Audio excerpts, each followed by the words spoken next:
Oops. Did I just do that? Yes, I did. I just booked myself a flight to Malta.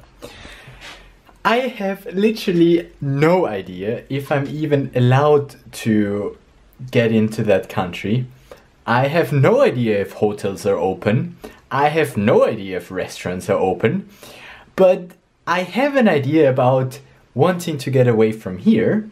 So I just booked this flight. It wasn't even that expensive. I mean, come on, like 69 euros. I mean, the flight itself was like 25 plus travel insurance, 20 something, plus priority boarding, because then I can have a larger backpack, because I want to take the bigger backpack and not have like any carry-on.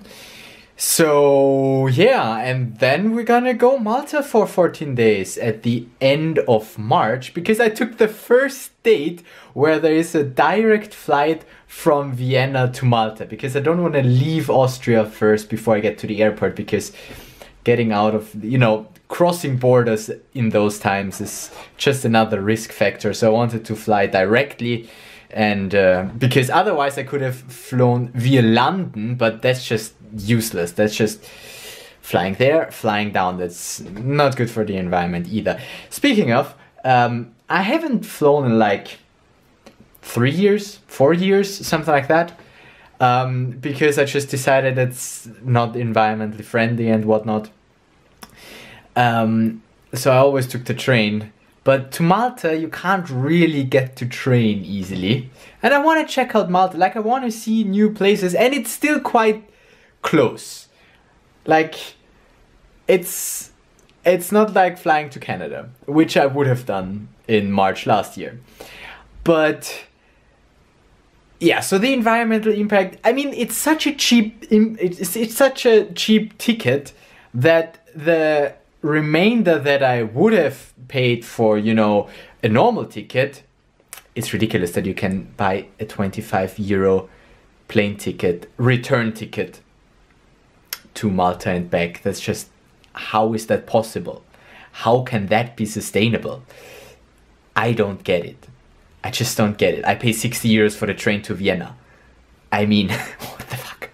Anyhow, so I can use the remainder for a normal price ticket to offset my carbon footprint.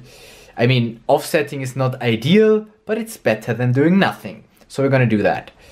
And yeah, I mean, Malta is one of the places where I could potentially see myself, you know, living for a bit. So might as well check it out for 14 days.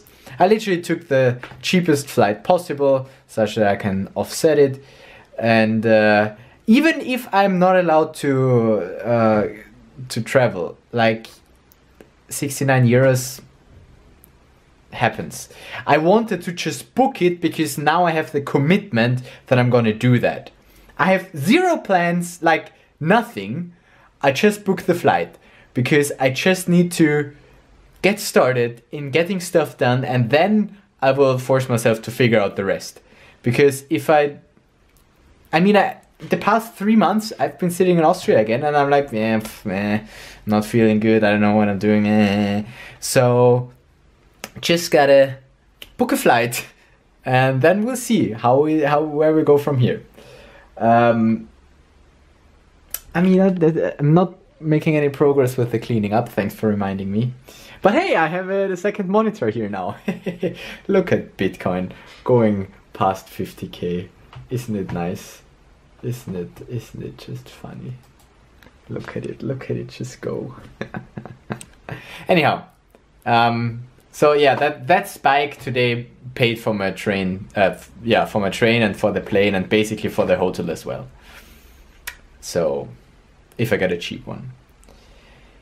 So, I think we're good. We can go outside now, enjoy the sun, enjoy our lives while we're still in Austria, because soon we will be in 1.5 months. But still, I mean, it's gonna be Easter holiday, so it's probably gonna be more expensive there, and hopefully by then there won't be any tougher regulations. We will see. But the positive thing is we get direct flights. I'm pretty sure that the direct flights start because it's Easter holidays, and because it's a direct flight, it's also so much more expensive, so much cheaper.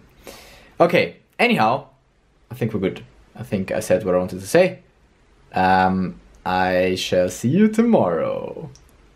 Still in Austria, but after 1.5 months, we'll be in freaking.